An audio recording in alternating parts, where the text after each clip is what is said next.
Hey everyone, it's NMeade here. Welcome back to the World Record Progression series on the channel.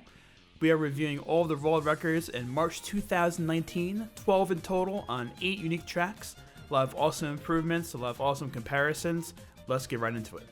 Starting off the month of March, on March 3rd, we had an improvement of over half a second on the Mario Circuit glitch category and the very first sub 50 overall on Mario Circuit by American player Logan with a time of 49.721.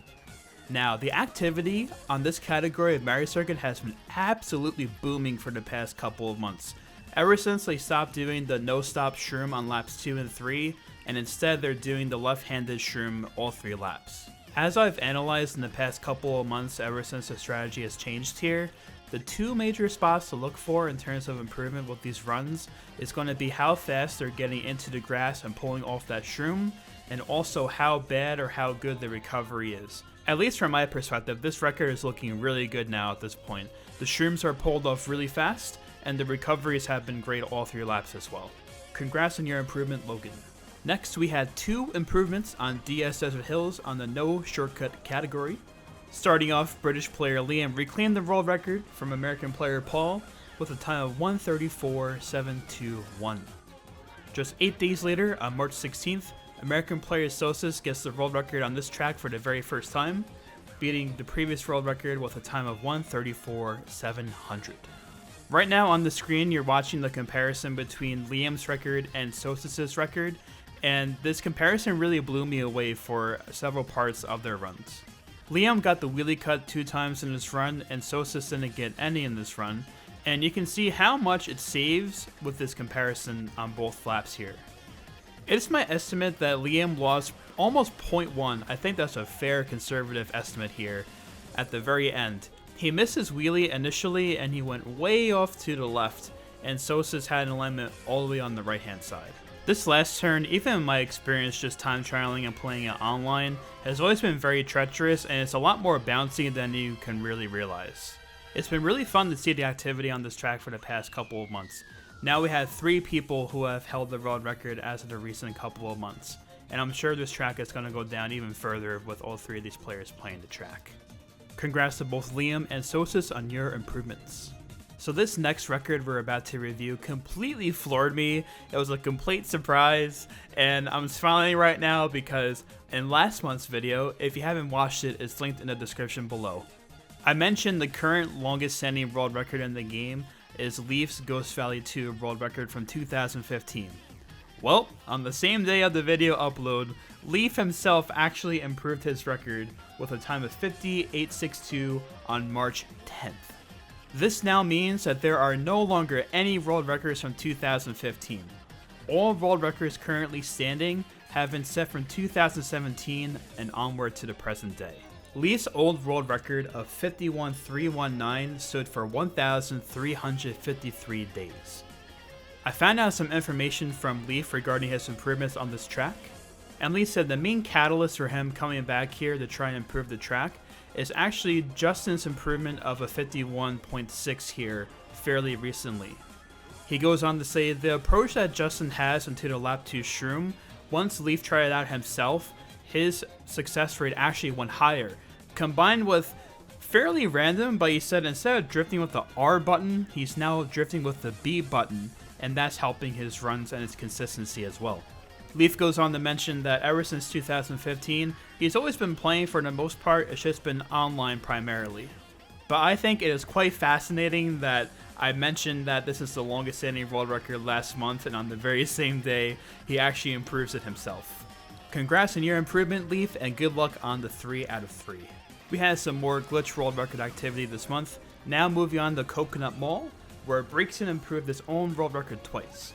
On March 15th, he set a time of 31.565, and 4 days later, on March 19th, he was set a time of 31.554.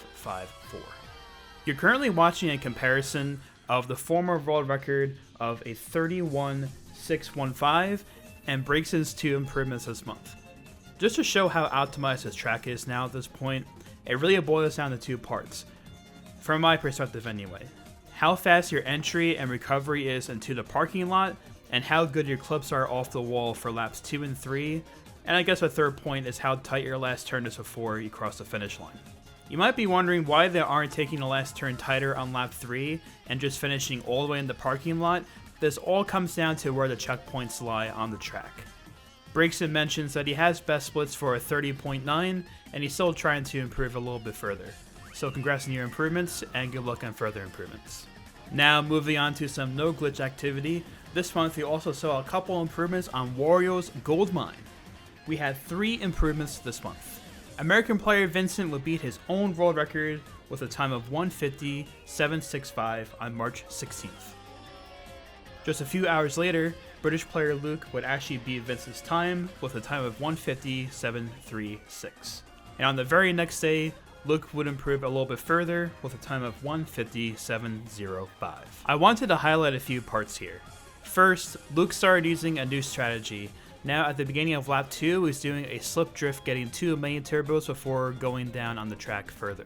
Now I can provide a little bit of perspective on this strategy, so I actually had the world record here for a couple of times on a no glitch category several years ago. And at some points I did try this double main turbo slip drift, but I can never build it up fast enough, especially to the point where it would be saving time. And at this point, Luke is definitely known for his insane soft drifting ability, and he pulls up these main turbos insanely quick. However, even with that being said, if we actually slow it down and compare it to not using it, it really doesn't save all that much, to be honest. I think at most it's saving 0.25 a lap if you pull it off really well, potentially at max like 0.40 a lap, but that's if you're doing it completely optimal. And if you do it anywhere less than optimal, you're either tying, not doing it, or you're losing some time. And to explain even further, even to be able to attempt this slip drift is very situational. Your alignment out of the last turn has to basically be parallel, and you cannot be facing a left to right angle into that turn. That's because if you're parallel, you can turn hard right and charge your main turbo very fast and do the slip drift efficiently. And if you have a left to right alignment, you simply don't have the room there to charge the main turbo efficiently and to save time. And in order to have that very nice and precise parallel alignment into the second and third lap, it completely hinges all the way back to the low trick at the end of each lap. The more you push that low trick, the sooner the trick boost wears off, and that last turn becomes a lot more manageable to have that parallel alignment into laps 2 and 3. This is just a classic prime example of how certain parts of a track flows into one another, and if anything were to happen on one part of a track, it can immediately influence your decision making and how you're playing the track for the next couple of turns thereafter. Luke started making some sizable improvements earlier on in the month, and Vincent came back to the track and started streaming it, and both these players have been streaming it with such high quality gameplay, and it's been incredibly enjoyable to watch. Luke has some crazy activity here this month. He actually fell 1 millisecond short of the record twice, and he technically beat his 1:57.05 with another 1:57.05. For those unaware, the milliseconds actually go until 12 placements, I believe, but at least in the game timer, it rounds it to 3. Mario Kart Wii world record improvements only go to the 3rd placement, but it's incredibly fascinating that he tied 7:06 twice, and he beat a 7:05 with another 7:05 by like a 10,000th of a millisecond, which is quite crazy. Congrats to you both in your improvements, and good luck on future improvements. Now we go back to some glitch activity, heading over to Grumble Volcano, where on March 16th, Irish player Shane got his very first world record with a time of 18:284. One part of his run I want to highlight in particular is the very end on lap 3. He actually manages one single drift on the final turn to end the race.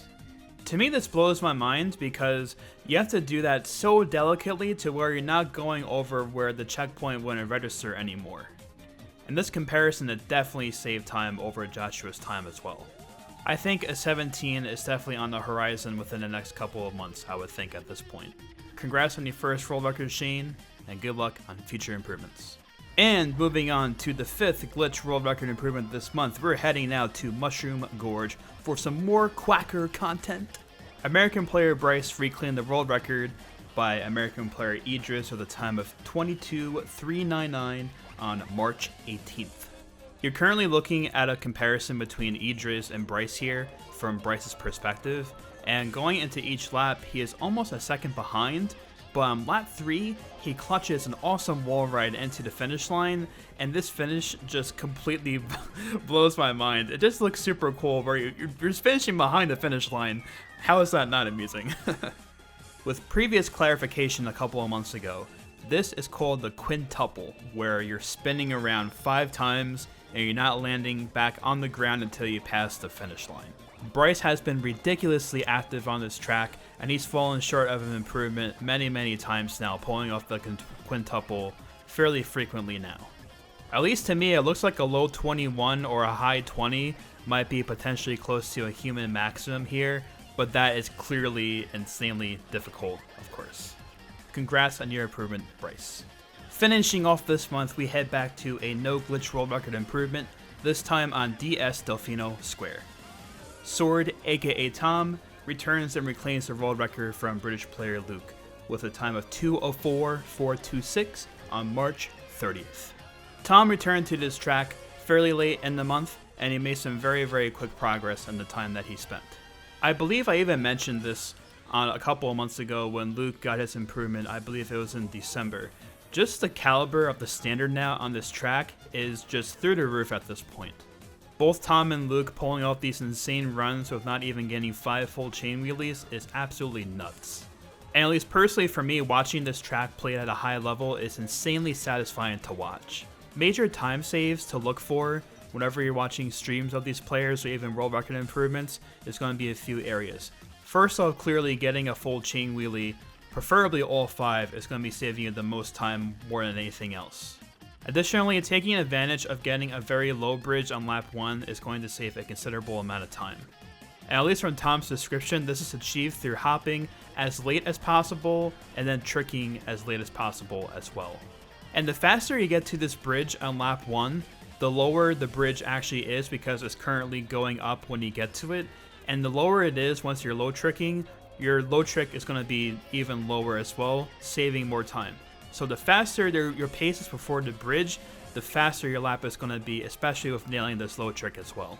The other major time save here is also going to be on the lap 2 bridge, doing this drifting trick.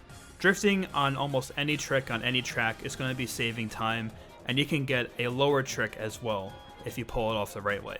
Congrats to you, Tom, and good luck on future improvements. And with that, ladies and gents, we conclude the world record progression for March 2019. As mentioned, 12 world records were set this month on 8 unique tracks. A lot of awesome comparisons, long-standing world records being beat. There was a lot that was going on this month, and this was very enjoyable to do. 3 months in a row in 2019, we have had more than 10 world records set in a month. The game turns 11 years old in April. And to see this volume of activity at this high level of a standard has been such a treat to watch. And who knows, maybe at this point we're definitely en route to have an even more active year than 2018, even as crazy as 2018 was as well. So if you guys enjoy time trial content, I would highly encourage you all to please throw a thumbs up. It really helps the channel growth. Also subscribing if you do like this content and you want to see more content like this on the channel. I have many time trial series coming to the channel in the following months, which I think all of you are going to enjoy. So I thank you very much. I hope you enjoyed the video, and I'll be seeing you guys next month to review all of April 2019's world records. Take care.